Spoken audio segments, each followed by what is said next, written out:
Hey, thanks for joining me today. I just wanted to offer a word to you and just allow you to sit in it with me for a few minutes. I hope you are well. I hope you're enjoying the beauty of the day where you are and experiencing grace and joy and mercy in your life. This story deals with two different elements that you may know about. I'm just going to do a real brief intro. One is the condition of leprosy, a disease that caused a person to be hindered on multiple levels, had to be separated from society. And when you were cleansed from leprosy, the way it was proven true was that you showed yourself to the priest to have him confirm your cleansing. Also, an area called Samaria, which had been the location of the northern tribe in Israel until that northern tribe of Israel was taken away into exile.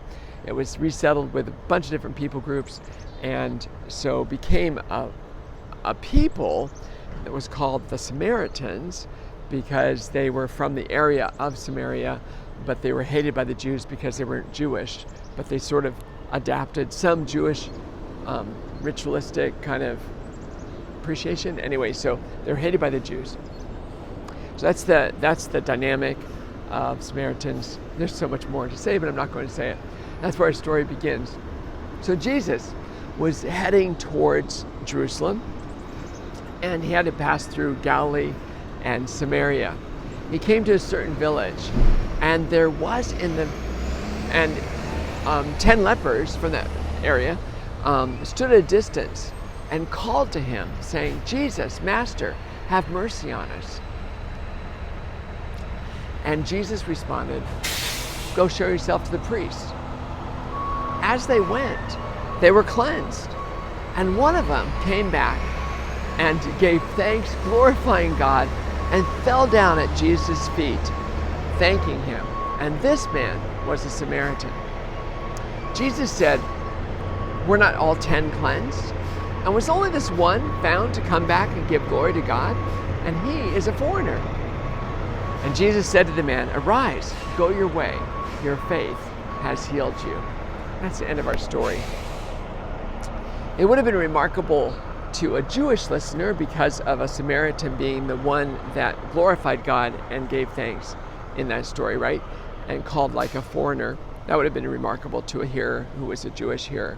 It's amazing to me that I wonder what it felt like to these guys that were calling out to Jesus, calling him Master, and saying, "Have mercy on us." What it might have felt like to them that Jesus didn't say, "Be healed" or "Be cleansed," but Jesus said, "Go show yourself to the priest." The only time you'd go to the priest is if you were cleansed. They weren't cleansed, so how might that have felt to them to have Jesus say, "Go show yourself to the priest"? Like crazy making, like, "Oh my gosh, what am I supposed to do?" Or like an incredible trust walk, because they knew that the only reason to go to the priest to show themselves would be if they were cleansed. And so perhaps it was a trust walk of obedience that was followed by the healing. Isn't that an amazing thought? That the obedience was followed by healing. I wonder too, what we learn about Jesus, that when the guy returns to give thanks and glorifies God and gives thanks to Jesus, Jesus notes that we're not all 10 cleansed, and was only this one found to give glory to God, and he is a foreigner. Well, what do you learn about Jesus that he said that? Like, he could have responded a bunch of different ways. "Hey, rise, go your way," whatever. He could have said that before. But instead, he first says this thing about marveling that it's a foreigner. And the other 9 didn't return at all. Apparently, they were still cleansed. So what might you learn about Jesus that he notes that this one has come back to give thanks? I don't know. What do you think?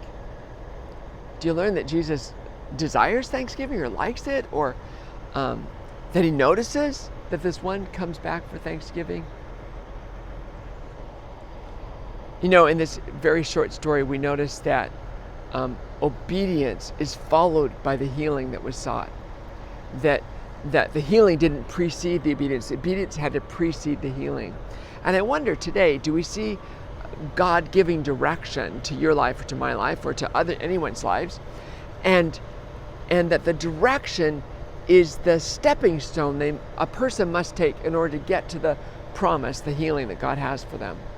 Have you seen that happen in your life where a healing was